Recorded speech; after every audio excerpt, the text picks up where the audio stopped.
You ever feel like a ghost in your own house? Like you're physically there, but nobody actually sees you? That was my life for years. Some men come home to wives who light up when they walk through the door, to kids who actually care about their day. Me. I was just the guy who paid the bills. If I sat in the living room, my wife, Sarah, and my daughter, Emily, would walk past me like I was furniture. If I spoke at dinner, they'd respond without looking up, too wrapped up in their own world to care. At first, I told myself it was normal. Marriage wasn't some fairy tale, right? And teenage daughters weren't exactly known for being affectionate. But deep down I knew. I saw it in the way Sarah's voice softened when she spoke to Emily, how they laughed at inside jokes that didn't include me. I saw it in the small things, the shared glances when I suggested a family trip, the way Sarah sighed whenever I tried to offer advice, the eye rolls from Emily when I asked about her school. I told myself it was a phase. Maybe if I worked harder, provided more, they'd finally see my worth. Maybe one day, they'd appreciate me. That day never came. Instead, the distance grew wider. Emily, who used to run to me with scraped knees and bedtime stories, became a teenager who saw me as nothing but an ATM. Sarah, the woman who once promised she couldn't imagine life without me, turned into someone who barely acknowledged my existence, unless it was to remind me about a bill that needed paying. I wasn't a husband. I wasn't a father. I was tolerated, not loved. And yet, I stayed. Because that's what men do, right? We endure. We tell ourselves that love is measured in responsibility, in consistency, in showing up, even when no one wants us there. So, I kept showing up. I went to work, came home, and tried to insert myself into a family that had already decided they didn't need me. I asked Emily about her day, even though she never asked about mine. I kissed Sarah's forehead, even though she pulled away more often than not. I kept buying gifts on birthdays, kept making breakfast on weekends, kept trying to bridge a gap that only I seemed to notice. And every time something went wrong, somehow, it was always my fault. Emily failed a test. I had distracted her. Sarah had a bad day. I didn't comfort her the right way. A bill was higher than expected. I wasn't managing the finances well enough. They didn't see me as a person. They saw me as the problem. I should have walked away sooner. Maybe if I had, I wouldn't have wasted so many years trying to win a game that was rigged against me. Maybe I would have realized that love, real love, doesn't make you feel invisible. But I didn't leave. Because I believed in family. I believed that one day, they'd wake up and see that I had been the constant in their lives. That I was the one who had always been there. That day never came. Instead, the night that changed everything started just like any other. I walked through the front door, exhausted, expecting nothing more than another cold dinner and half-hearted conversation. I wasn't looking for appreciation anymore. I had given up on that. At this point, I just wanted peace. But there was no peace in that house. There never was. I knew something was off the second I walked through the door. The air felt heavier, charged with something I couldn't quite place. Tension wasn't unusual in my house, but this was different. It wasn't just the usual cold indifference. This was sharper, deliberate. I set my briefcase down and took a deep breath before stepping into the living room. Sarah was on the couch, arms crossed, her foot tapping against the floor in rapid frustration. Emily sat beside her, head down, but everything about her posture screamed anger. I had seen this before. I already knew, before a single word was spoken, I was about to be blamed for something. I kept my voice calm. "What's going on?" Silence. Then Sarah turned to me, her expression full of resentment. "Do you know what your daughter did today?" Her tone wasn't just sharp, it was accusatory. Like whatever it was already my fault. I looked at Emily, whose lips were pressed together in a bitter line. "I have no idea," I admitted. Sarah's voice snapped like a whip. "She failed her class." I blinked. "Okay. And?" Emily scoffed, finally lifting her head to glare at me. "You don't even care, do you? Of course you don't. You've never cared." I exhaled slowly, already sensing where this was going. "That's not true." "It is true," she shot back. "I was trying. I was under so much pressure, and instead of helping me, all you do is stress me out." Do you even understand how hard my life is? How much I have to deal with? Something inside me snapped, not in anger, but in sheer exhaustion. How exactly did I stress you out? I asked, my voice quiet but firm. By working late to pay for your tutors? By asking how you're doing? By giving you space when you didn't want to talk? Which one of those things ruined your grades? Sarah's eyes narrowed. You never support her. I turned to her, my patience fraying. I do everything I can for this family, but somehow, no matter what happens, I'm always the problem. Emily's voice cut through the room like a knife. You are the problem. I stared at her, at the girl I had raised, the one I had sacrificed for without hesitation. And in that moment, I realized something I had been too afraid to admit for years. She didn't love me. Not as a father. Not as a person. She saw me the way her mother saw me, a necessary inconvenience. A paycheck. A man to blame when things went wrong. And Sarah. She wasn't even looking at me with a hint of remorse. No guilt. No hesitation. Just cold detachment. Emily wasn't finished. Do you know what it's like to live in this house? She said. To feel like your own home isn't safe? To feel like you're constantly walking on eggshells? A bitter laugh escaped me. You're describing my life. Sarah scoffed. Oh, don't be dramatic. I turned to her. I'm not acting. My voice was flat, empty. I've been a ghost in this house for years, and you both know it. A beat of silence. Then Emily's voice, sharper than ever. You've ruined our lives. It hit harder than I expected. I opened my mouth to respond, but before I could, Sarah spoke. Her voice was calm, emotionless, final. We'd be happier without you. I don't remember breathing for a moment. The words didn't shock me as much as they should have. Maybe because, deep down, I had known this was how they felt. Maybe because I had been waiting for this moment for years, waiting for someone to just say it out loud. And now they had. There was no fixing this. No amount of money, no sacrifices, no silent endurance would ever change the fact that I didn't belong in my own family. I thought about arguing, about fighting back, about making them see how cruel they were being. But what was the point? They had already decided. I nodded. Just once. Then I turned around and walked to my room. I didn't slam doors. I didn't yell. I didn't demand explanations or second chances. I just packed a bag. A few clothes. My wallet. My phone. I looked around the bedroom that no longer felt like mine. At the walls that had witnessed years of my quiet suffering. And then I left. No one stopped me. No one begged me to stay. No one even watched me walk out the door. The night air was cold, but I barely felt it. I walked without a plan. Without a destination. Without even the faintest idea of what I was going to do next. But one thing was clear. I was never coming back. The street was eerily quiet as I walked away from the house that was never really mine. The cold air bit at my skin, but I barely noticed. My mind was a storm, memories colliding, breaking apart, reforming into something uglier than before. They'd be happier without me. Emily's words had cut deep, but Sarah's? Hers were final. They weren't angry words spoken in the heat of the moment. She had meant them, and that was what made it hurt the most. I walked for what felt like hours, the weight of my duffel bag pressing into my shoulder, but nothing compared to the weight in my chest. I was running on autopilot, my body moving forward while my brain refused to process what had just happened. It wasn't until I reached the end of the block that something inside me shifted.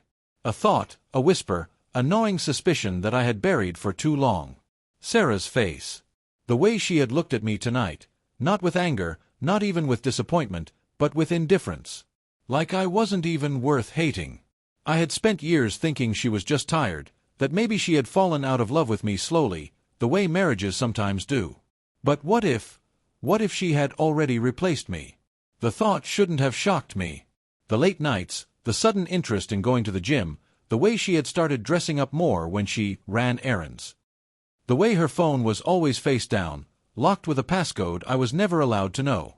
For months, I had ignored the signs. Dismissed them. I was just being paranoid, right? But now I wasn't so sure. And suddenly, I needed to know the truth. I wasn't proud of what I did next. Standing outside in the freezing air, I pulled out my phone and opened our shared family plan. Sarah and I had been on the same account for years. I never checked her usage, never felt the need to. But tonight, I did. I scrolled through the numbers she had called and texted the most over the past few months. One stood out immediately. A number that appeared over and over again. Late at night. Early in the morning. Almost every single day. I didn't recognize it. So I copied it and pasted it into a search engine. The results hit me like a gut punch. A name popped up. Ryan Carter. I knew that name. Not because he was some random stranger, but because he was my coworker. I had worked with Ryan for years. He was younger, single, the kind of guy who walked into a room and commanded attention. Women at the office fawned over him, and I had always found him a little too charming, a little too slick. I had introduced him to Sarah at a company event once. She had laughed at his jokes, but I hadn't thought anything of it. I should have. I felt sick. This wasn't just some nameless affair. She had been sleeping with someone from my workplace. Someone I had trusted enough to invite into my life. Rage burned in my chest, but beneath it, something deeper, humiliation. How long had they been making a fool out of me? Had they laughed about me behind my back? Had he known, tonight, when I walked out, that Sarah was finally free of the pathetic husband she no longer wanted? I gritted my teeth and did something I had never done before. I called the number. It rang twice before he picked up. Hello. I didn't say anything at first. The silence stretched between us, and then I heard it, shuffling, a woman's voice in the background. Sarah's voice. Ryan must have looked at his phone screen then, because his next words were sharp, panicked. Shit. I hung up. My hands were shaking, my breath coming in ragged bursts. It was real. She hadn't even waited a single night before running to him. I stood there, in the middle of a dark street, my world spinning. I thought losing my family was the worst thing that had happened to me tonight. I was wrong. Losing them had freed me. But knowing I had been played for a fool? That was something I couldn't walk away from. I could have ignored it. Could have let them have each other. But I wasn't going to leave quietly. Not after this. I turned around and walked back toward the house. I didn't knock. I used my key, the one Sarah hadn't thought to take from me yet. The second I stepped inside, I heard them. Voices from upstairs. Laughter. My fists clenched as I walked toward the staircase, my heartbeat hammering in my ears. I made it halfway up before Sarah's voice floated down. He finally left. Can you believe it? Ryan chuckled. Guess we don't have to sneak around anymore. I had heard enough. I climbed the last few steps, my footsteps heavy now, deliberate. When I reached the bedroom, I pushed the door open. Sarah was sitting on the edge of the bed, wearing nothing but a robe. Ryan was standing near the window, shirtless, a drink in his hand. They both froze. Sarah's face went pale. Ryan's eyes widened, his mouth opening as if he was about to come up with some bullshit excuse. I beat him to it. Don't bother, I said, my voice deadly calm. I know everything.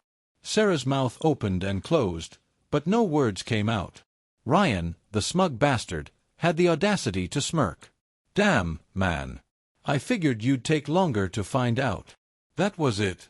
That was the moment something inside me snapped for good. I didn't yell. I didn't throw a punch. I just laughed. It was a sharp, bitter sound, and it made them both uneasy. You know what? I said, shaking my head. You two deserve each other. Sarah frowned, her confidence returning. Oh, don't act like some victim. Our marriage was dead a long time ago. I met her gaze and smiled. Then I guess you won't mind if I make sure you never get another dime from me. Her expression flickered. What? I turned to Ryan. Hope she's worth it, man. Because I'm about to make your life a living hell. Ryan's smirk faded. Good. Without another word, I turned and walked out of the house. This time, I wasn't just leaving. I was erasing them. And they had no idea what was coming next. I walked away from that house with a new kind of energy, one that burned hot and steady. This wasn't just betrayal. This wasn't just heartbreak. This was war. Sarah thought she had won. She thought she had kicked me out, replaced me, and was free to live her life with Ryan without consequences. She had no idea who she was dealing with. By the time I reached the motel I had checked into earlier, I was already on my phone, pulling up our financial accounts. Sarah had never been good with money. She relied on me for everything, paying bills, handling taxes, managing savings. Even after all these years, she had never learned to be self-sufficient. That was about to be a problem for her. I transferred every cent from our joint savings account into my personal account. The emergency fund I had spent years building? Gone. Next, I canceled the credit cards under my name. Then, I locked down the accounts she didn't have direct access to. By the time I was done, Sarah had access to one thing: the checking account that held just enough to cover a week's worth of groceries. She'd figure it out, right? After all, she was so much happier without me. Ryan was about to learn what happens when you screw over a man who has nothing left to lose. First, I sent an anonymous email to HR at our company. Subject: concerning an inappropriate relationship in the workplace. Attached were screenshots of the call logs between him and Sarah, dozens of late-night calls during work trips, long conversations during office hours. I made sure to mention that I had credible knowledge that he had used company funds to book hotel rooms during our business trips. Did I have proof? Not yet. But I knew our boss. He was the kind of guy who took accusations like this seriously. By the time Ryan got to work in the morning, his entire career would be on the chopping block. But I wasn't done. I knew where he lived. I knew his habits. More importantly, I knew his ex-girlfriend, one he had cheated on before Sarah. A quick message to her, and suddenly, Ryan had another mess to deal with. By the end of the night, I had planted enough seeds to ruin him professionally and personally. And the best part? I did it all without breaking a sweat. It didn't take long for Sarah to realize what had happened. My phone rang at 7 a.m. I let it go to voicemail. Then again. And again. Finally, after the fifth call, I answered. Her voice was frantic. "What the hell did you do?" I took a sip of my motel coffee, savoring the moment. "I'm sorry, what do you mean? I thought you didn't need me. You drained our accounts. The cards are getting declined. What the hell am I supposed to do?" I smiled. "Figure it out." Like I did. Sarah inhaled sharply, her fury spilling through the phone. "You selfish bastard. You did this just to spite me." "Oh no," I said casually. "This isn't spite. This is me making sure you don't get to live off of my hard work while screwing my coworker in our bed." I could hear her breathing, could feel the panic on the other end. "Good. By the way," I added, "Ryan's going to have a rough day at work. Might want to check in on him." "You son of a—" I hung up before she could finish. By noon, everything had fallen apart for them. Ryan had been pulled into an HR meeting. I wasn't there to see it, but I could imagine the look on his face when he realized someone had set him up. Sarah. She was stuck. No money, no backup plan. And when I checked my phone later that night, I saw a text from Emily. "Emily, Dad, what's going on? Mom's freaking out. She says you ruined everything." I stared at the message for a long moment. Emily hadn't reached out when I left. She hadn't cared. But now that the comfortable life I had provided was slipping away, now she was worried. I typed back a simple response. You wanted me gone. You got what you wanted." I hit send and turned off my phone. For the first time in years, I slept like a man with no burdens. And for the first time in years, I woke up feeling free. By the time I checked my phone the next morning, the fallout had truly begun. Missed calls. Voicemails. Text messages. Sarah. Emily. Even a couple from Ryan. I took my time sipping my motel coffee before scrolling through them. Sarah's messages. Sarah, you petty piece of SHT. You think this makes you the bigger person? Asterisk. Sarah, you're ruining your own daughter's life too, you know that? Then they turned to panic. Sarah, please just talk to me. We need to fix this. Sarah, I didn't mean what I said that night. I was upset. And finally, the last stage. Sarah, I messed up. I know that. But please, can we just talk? We were married for 18 years. Doesn't that mean anything to you? I almost laughed. 18 years. 18 years of me giving and them taking. Of me trying to be enough. And now she wanted to talk. I scrolled further. Emily had sent a few messages too, though hers were different. Emily, Dad, I didn't mean what I said. I was angry. Mom was mad at me and I didn't think you'd actually leave. Emily, please talk to me. I don't care about the money, I just need my dad. I paused. That one stung a little. But then I remembered how easy it had been for her to look me in the eye and say you've ruined our lives. I had given her a lifetime of love, and she had thrown it away in seconds. So I typed out a response. I needed you too, Emily. You weren't there. I didn't wait for a reply.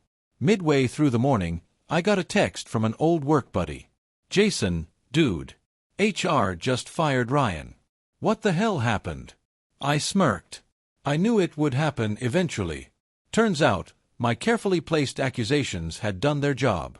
The higher-ups weren't willing to risk a scandal, especially one involving misused company funds. Ryan had been called into a second meeting that morning. This time, he didn't come out with a job. I made sure to check his social media later. His posts were gone. His LinkedIn had been updated. Looking for new opportunities. Yeah, I bet. As for Sarah, well, losing Ryan meant losing whatever security she thought she had. She had bet everything on him, and now? Now she was stuck. With no money, no lover, and no way back to me. That night, my phone rang again. I almost didn't answer. But something in me wanted to hear her voice one last time. So I picked up. Sarah's voice was hollow, defeated. I don't know what to do. I leaned back against the motel headboard. Not my problem. A shaky breath. You don't mean that? Yes, I said, my voice steady. I do. I lost everything, she whispered. I closed my eyes, savoring those words. That makes two of us, I said. A long silence. Then, I'm sorry. I let that sit between us for a moment. Then I said the one thing I knew would cut her deeper than anything else. I don't care. And I hung up. For the first time in my life, I didn't feel like the ghost of a husband. I felt like a man finally free. The next morning, I woke up to an unfamiliar feeling. Peace. No weight on my chest. No exhaustion dragging me down before the day even started. No house filled with people who treated me like I was nothing. Just quiet. The kind of quiet that didn't feel lonely. I sat up in the motel bed, stretched, and checked my phone. One last message from Sarah. Sarah, I guess you're really done with us. I thought you'd always be there. I don't know how to do this without you. I didn't respond. She had already said everything I needed to hear. She thought I'd always be there.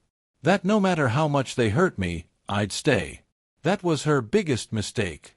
I had no intention of looking back.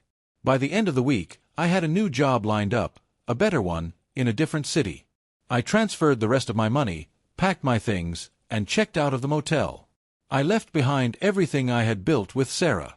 The house. The memories. The years of trying to be enough for people who had never really wanted me. I wasn't their safety net anymore. And I wasn't their problem anymore either. Before I left town, I made one final stop. Not to see Sarah.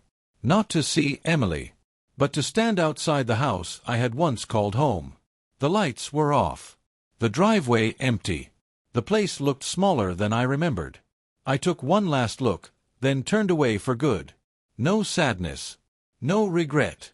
Only one final thought as I walked away. They will always need me more than I ever needed them. And I was finally free. It's been a year now. Sarah. She ended up moving out of that house. Couldn't afford it without me.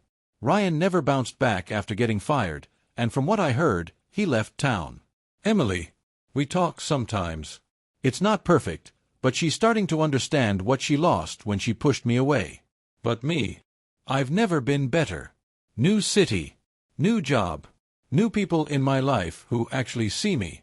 And every morning, I wake up with a kind of peace I never knew when I was with them. Turns out, walking away wasn't the hardest part. The hardest part was realizing I should have done it years ago. Thank you for visited my YouTube channel. Your support, likes, and comments truly inspire me to create even more engaging content. If you enjoyed this video, don't forget to subscribe and hit the notification bell so you never miss an update. You're a part of this amazing community, and I'm thrilled to share my stories with you.